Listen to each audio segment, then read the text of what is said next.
지난 4월 예멘의 운사울라 훈티 그룹을 상대로 홍해에서 작전을 수행하던 중 미국은 예기치 않게 FA-18E 슈퍼 호넷 전투기 한 대를 잃었습니다.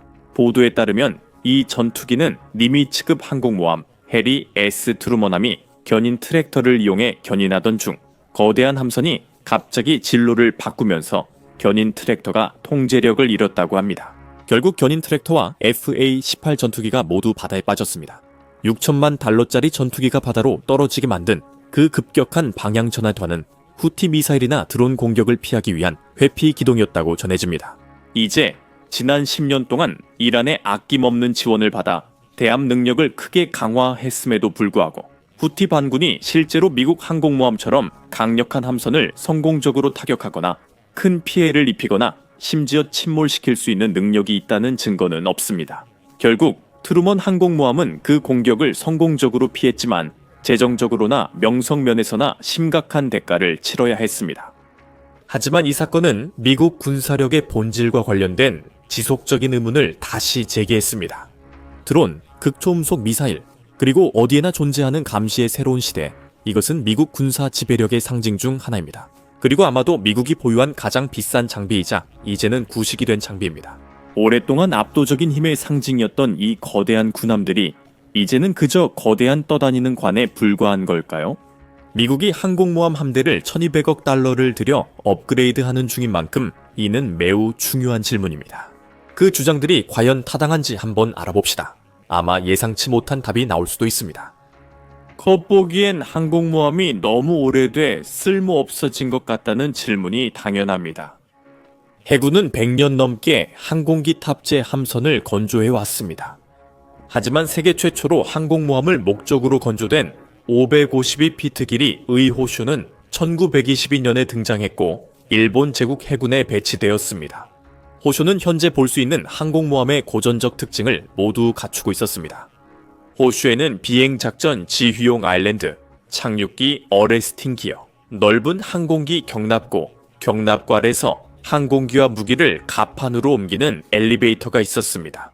무엇보다도 호쇼에는 선수에서 선미까지 이어지는 전장 비행 갑판이 있었는데 이는 일반 비행장의 활주로처럼 기능하는 단순하고 평평한 표면이었습니다. 제2차 세계대전이 시작될 때 미국과 영국도 항공모함을 운용했으며 세 나라 모두에게 항공모함은 전시에 필수적이었습니다. 항공모함에는 보격 전투기, 정찰기, 어로의 투하기, 진주만에서 쓰인 일본 가미카제, 급강화 폭격기 등이 탑재되어 이 해군들은 자국에서 멀리 떨어진 곳에서도 전쟁을 수행할 수 있었습니다. 다양한 전장에서 말이죠.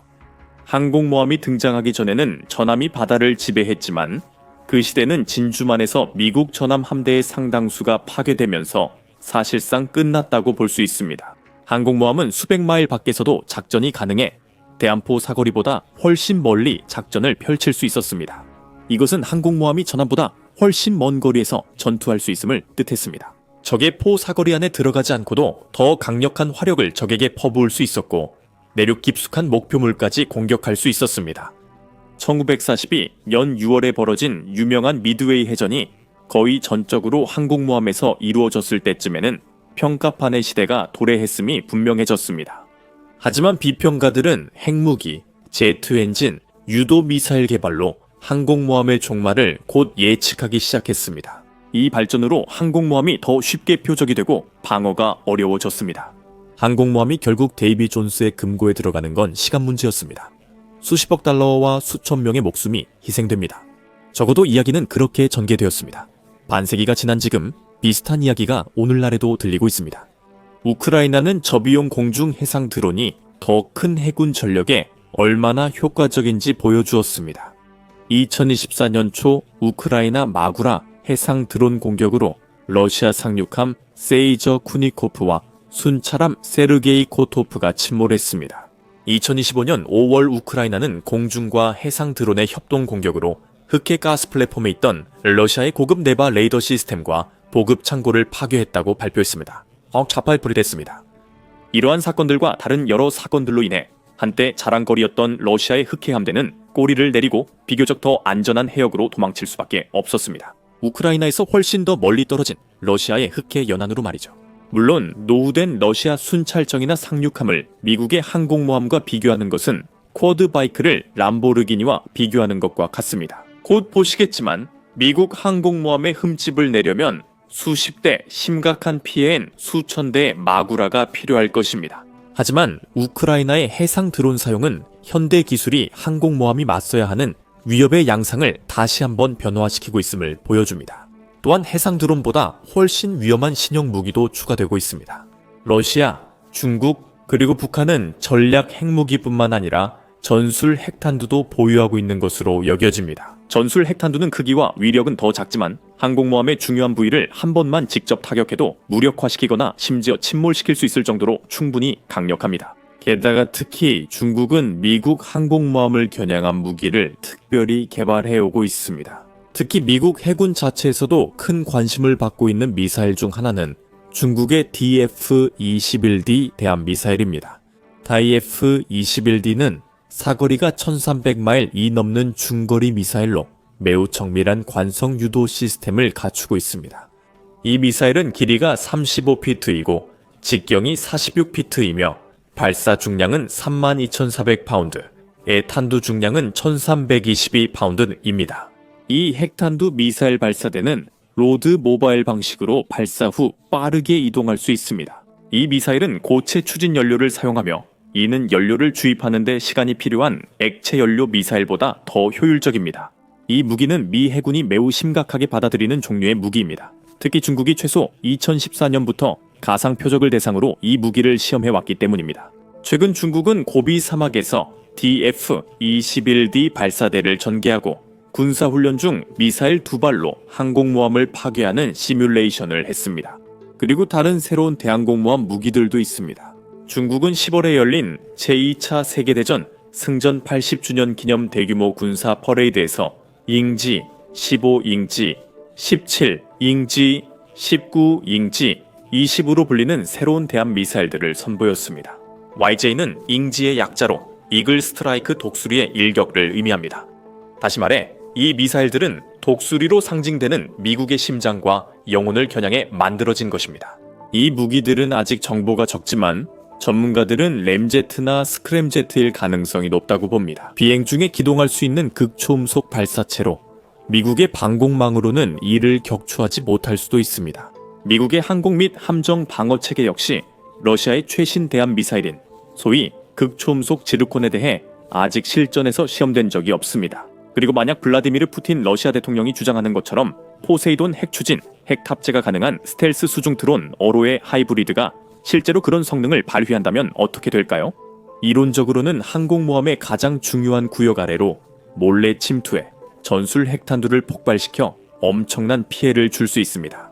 바로 이러한 신흥 위협들 때문에 최근 항공모함이 이제는 쓸모없다는 주장들이 급증하고 있는 것입니다. 그래서 1200억 달러가 들어간 제럴드 R 포드급 항공모함 프로그램이 큰돈 낭비라는 말이 나옵니다.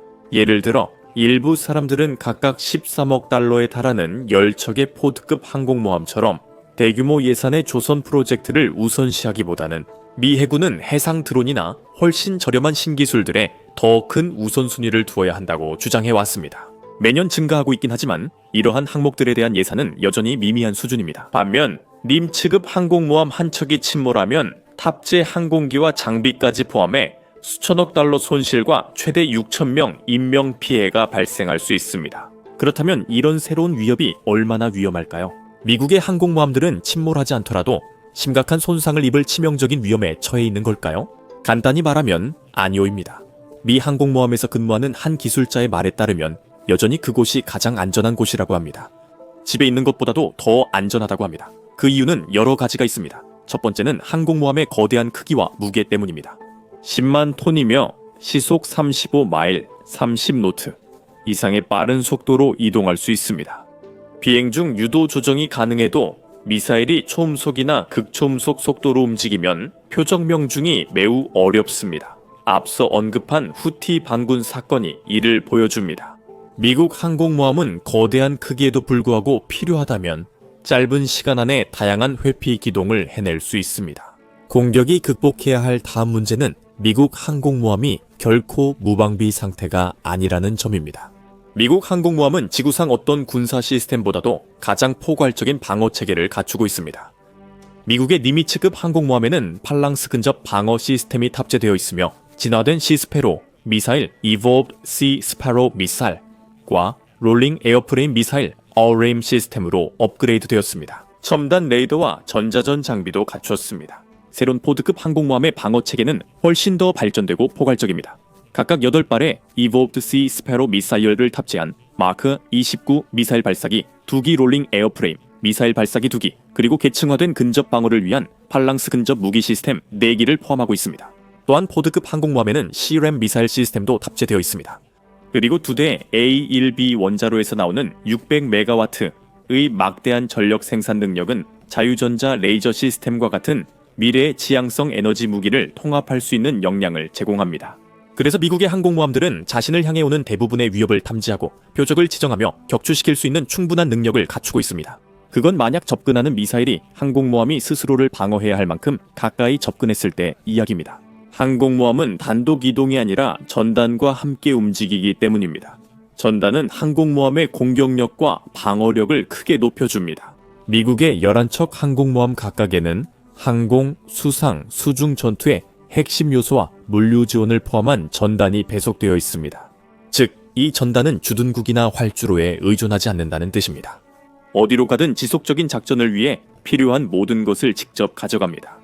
타격단의 중심은 물론 항공모함이고 그 위에 탑재된 항공단, 즉 CVW입니다. FA, 18 호넷, F-35, C 라이트닝 IIS, EID, 호크아이, MH, 60 헬리콥터 등 세계에서 가장 첨단 항공기들로 구성된 65, 70대의 항공기로 이루어진 이 조합은 광범위한 작전을 위한 공격, 방공, 정찰 능력을 제공합니다. 이 그룹에는 일반적으로 이지스 전투 시스템이 탑재된 타이콘데로가급 순양함 한 척이 포함되어 있어 장거리 방공, 대수상전, 그리고 토마호크 미사일 타격 능력을 제공합니다. 순양함은 보통 2-3척의 알리버크급 이지스 구축함으로 구성된 구축함 전대와 함께하며 이들은 대공, 대잠, 대수상전은 물론 토마호크 미사일 타격 능력도 제공합니다. 누군가 이 강력한 전력의 수중에서 더 성공할 수 있다고 생각했다면요. 여기에는 보통 1-2척의 핵추진 공격 잠수함도 포함됩니다. 이 잠수함들은 대잠전, 정보 수집, 장거리 타격 임무에 사용되어 전단의 방어에 은밀성과 깊이를 더해줍니다. 마지막으로 전단에는 최소 한 척의 탄약 및 유류 보급함, Fast Combat Support Ship 또는 Auxiliary Oiler Replenishment과 같은 다양한 지원함이 포함됩니다. 예를 들어 서플라이급 함정이 이에 해당합니다. 이 함정들은 해상 작전을 지속하기 위해 연료, 탄약, 보급품 등 중요한 군수 지원을 제공합니다. 전단은 항공모함 하부에 위치한 소장이 지휘하며 소장이 전체를 통솔합니다. 모든 플랫폼에서 통합된 지휘 및 통제 기능을 통해 협조된 작전을 수행할 수 있습니다. 그래서 미사일이나 어뢰가 미 해군 항공모함에 접근하기 전에 우선 그 모든 방어망을 뚫고 지나가야 합니다. 강력한 해상 전력과 즉각 출격 가능한 전투기 덕분에 미사일이 방어망을 뚫을 확률은 트리스탄 다 쿠냐만큼 희박합니다. 미사일이 방어망을 뚫으려면 매우 크고 비싸야 하며 지속적으로 포격해 함대의 요격 미사일 방어 체계를 소진시켜야 합니다. 하지만 단 한두 번의 명중만으로 DF-21이나 지르콘 미사일이라도 항공모함을 완전히 무력화시키기는 매우 어렵습니다. 침몰시키는 것은 말할 것도 없습니다.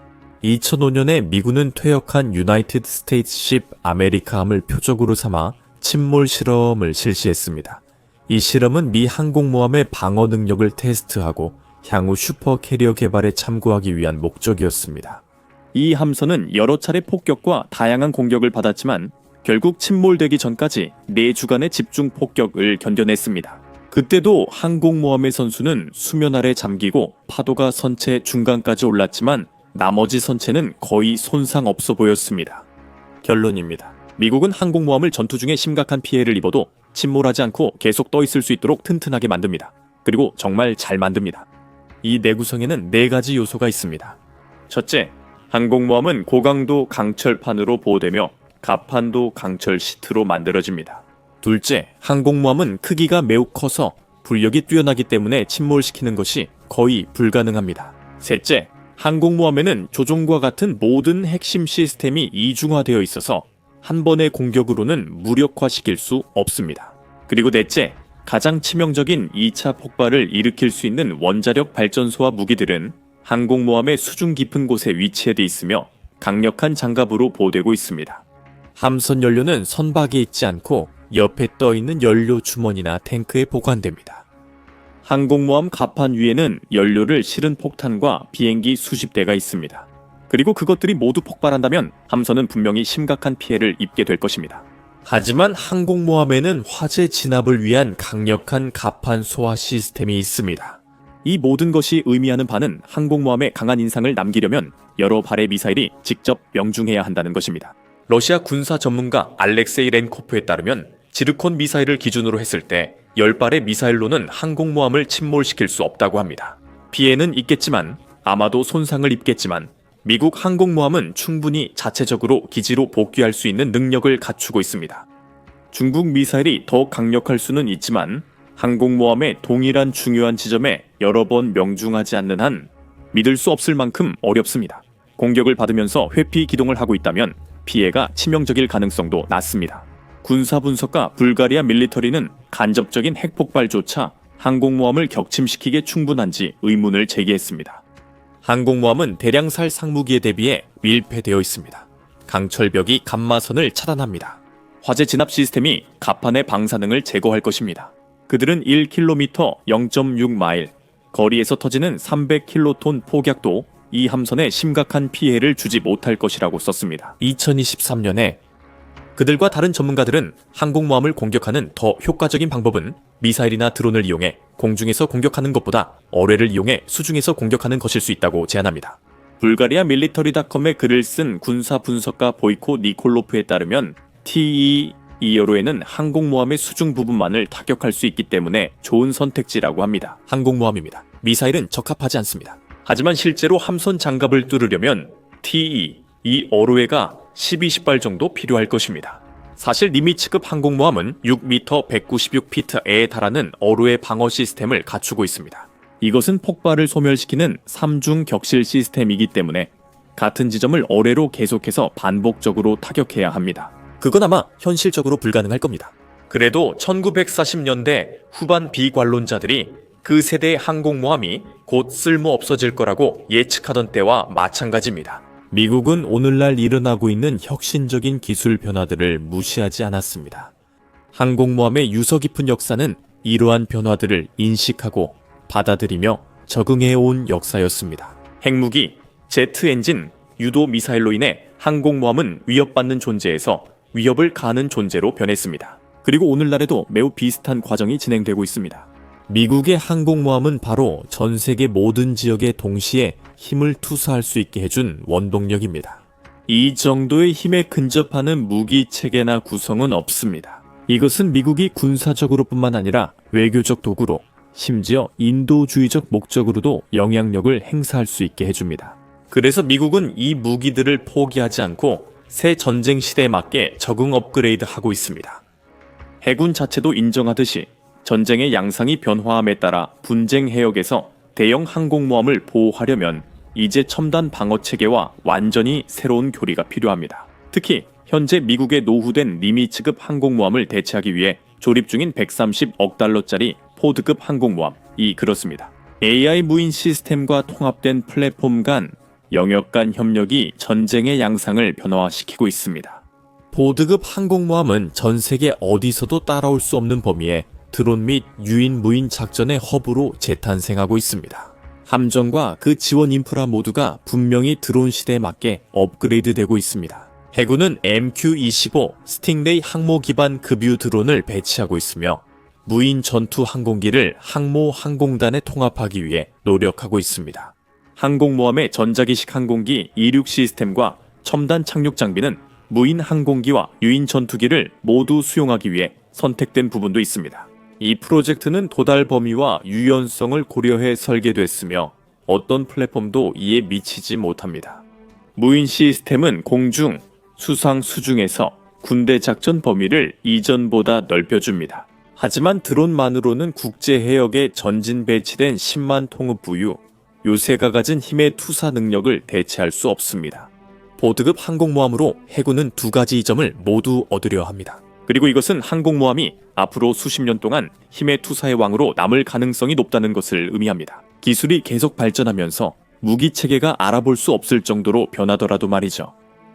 지금 더 밀리터리 쇼를 구독하셔서 해군 전쟁과 군사 분야의 가장 중요한 새로운 발전 소식을 계속 받아보세요. 시청해주셔서 감사합니다.